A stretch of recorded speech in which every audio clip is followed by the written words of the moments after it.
Hey guys, Ronen here. In today's video, I'm going to be talking about how new drivers get bullied into doing things that they really don't feel comfortable doing, or that they just don't know that they're doing something wrong. So we're going to break this video into two parts. Part number one, I'm going to be giving you some examples of how they get bullied into doing things that they really just don't feel comfortable doing. My friend Dave is going to be going over part two of this video, which is how drivers get bullied by other drivers. So let's get to it. I hear about it all the time. When I recruit drivers, I usually listen to them about the stories that they have or where they came from or the companies that they came from. And I always ask, why are you leaving your current position? And I get a lot of these stories about, things that are wrong with their equipment or stuff that they get forced into doing. So I definitely want to put it out there for newer drivers because I feel like they get taken advantage of the most. Where drivers that have 2, 3, 4 years under their belt, you're not going to take advantage of them. But if you talk to any driver that has 4 or 5 years and you talk to them about the experience that they had their first year, yes, that's when drivers get taken advantage of the most. Number one, they're afraid of losing their position, or number two, they're just naive and they're okay with doing things, but they don't know that what they're doing is wrong or what they're doing is illegal, or they don't see that the consequences are that bad. I do want to point out that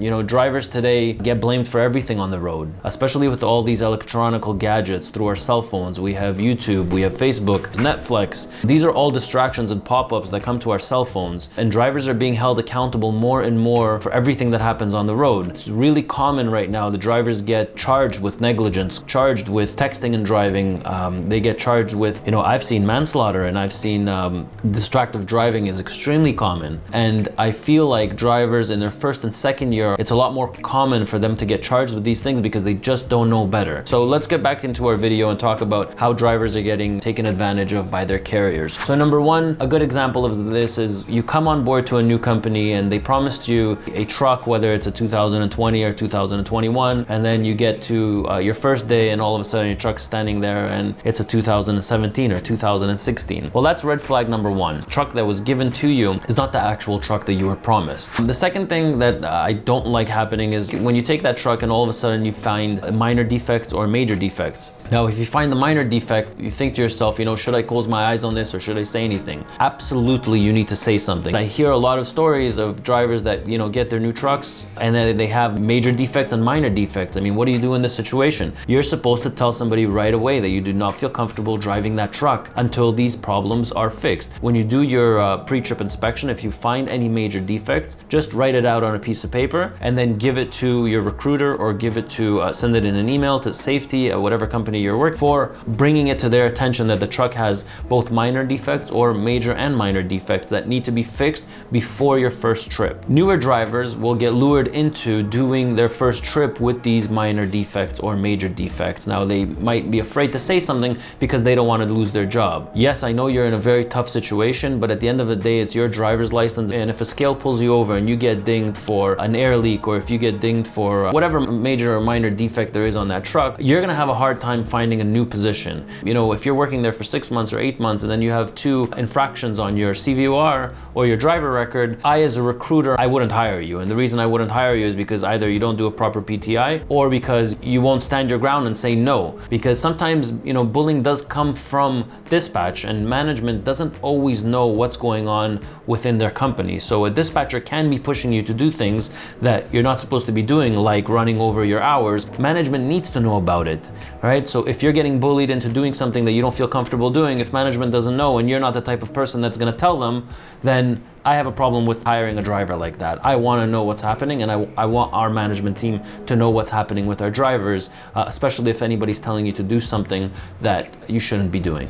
So another thing that you could be taken advantage of, especially as a new driver, is dangerous locations. If it's your first month or two, you really should not be going into, New York, the state of New York. Well, the state is fine, but you really should not be going into the island, Queens or Manhattan, or, on the island in New York. We don't hire new drivers, but I would never in my life send a new driver into New York, New Jersey. I feel like, it's very dangerous for a new driver. Not only will drivers with 5-10 years of experience will just refuse to go there, but sending a new driver into those spots, I think that that's being taken advantage of. You really need the proper training before you go into New York, New Jersey, also Northern Ontario. You know, in the wintertime, very, very dangerous spots that you really should not be going there within your first 3-4 months of working, especially if you're alone and not with a driver trainer. I feel like as a new driver, you might be afraid to say no and you'll take it upon yourself. There's nightmare stories of things that happen, especially, you know, up north in the wintertime and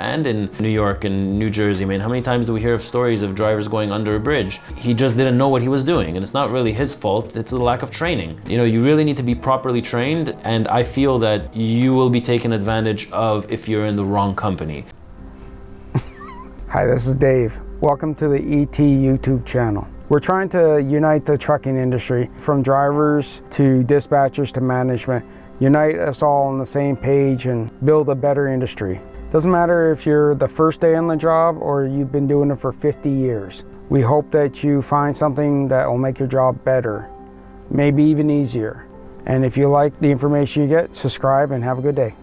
All right, so what can we do as drivers to not get lured into these companies that are going to be taking advantage of you? So definitely your interview process, you really need to talk a lot about their lanes. We need to talk about what kind of equipment are they going to give us. I highly recommend for everybody to go into the yard. I mean, even in the interview, just talk to the recruiter and say, hey, I have my safety vest. Do you mind if I walk around the yard for a second? And go into their yard. Look at the trucks. Are they aligned? Are they not aligned? Do they have a shop on site? What I hate to see is shops not being on site. I mean, what happens if I come to work on a Sunday when I'm supposed to depart and has an air leak? It could happen, obviously. I mean, I'm sure we've all had it. How does it get fixed? Do I need to wait for a service call for 3-4 hours? Well, I don't want to burn my time. Or is there a mechanic on site where they're going to pick up on it, fix it within 15-20 minutes? So that's really important for me as a driver. I wanted to make sure that they have a shop on site. Another thing I would watch out for is the road test. How does this company do a road test for you? You really can learn a lot about the company and their procedures just by walking in there and doing a road test. Were you booked by an appointment,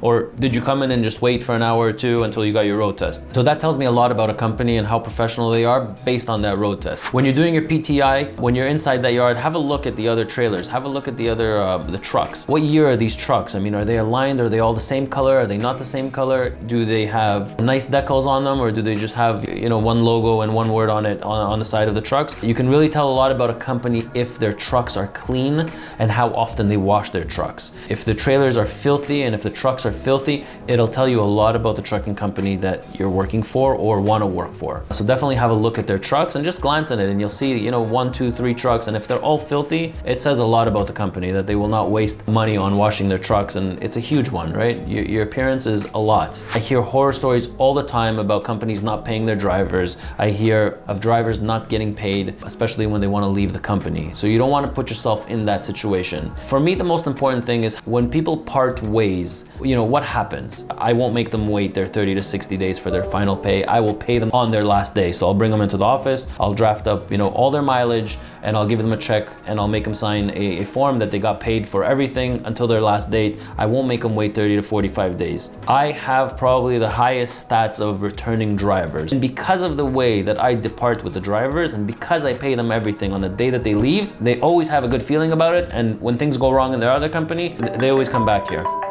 If you have access to it, if you're Google friendly, I would ask for their CVR or their safer stat in the US. I want to see the stats of this company. I want to see what they get pulled into the scale for. The reason for that is because when I'm working, I want to concentrate on working. If I'm a driver, I don't want to get pulled into the scales 2-3 times a week. It's a waste of my time, especially if I have to wait an hour and then I have to do an inspection for another hour. Nobody's paying me for that. I wouldn't go into a company that has a bad safer score or has a bad CVOR. So I'm going to hand it over to Dave now, and Dave is going to talk a little bit more about getting bullied from other drivers. So what you can expect your first year, your second year, your third year, other drivers, how they can bully you as a new driver or a new recruit. I'm going to touch base on driver to driver and a little bit of corporate to driver. Unfortunately, our society, industries, if you are a field worker, you're not going to get away from it. Bullying, everything from like playful, you know, little joke here to full out is just the way our culture is. Everything from oil field to trucking. You may have someone come up to you if you're brand new to the industry and say, oh look, we got some fresh meat. They're just testing you to see where your tolerance is. Best thing you can do is, if you don't know very much, is find someone that you think will understand and start asking them questions of stuff you don't know. And that should bring you around to get respect in the company. Not always,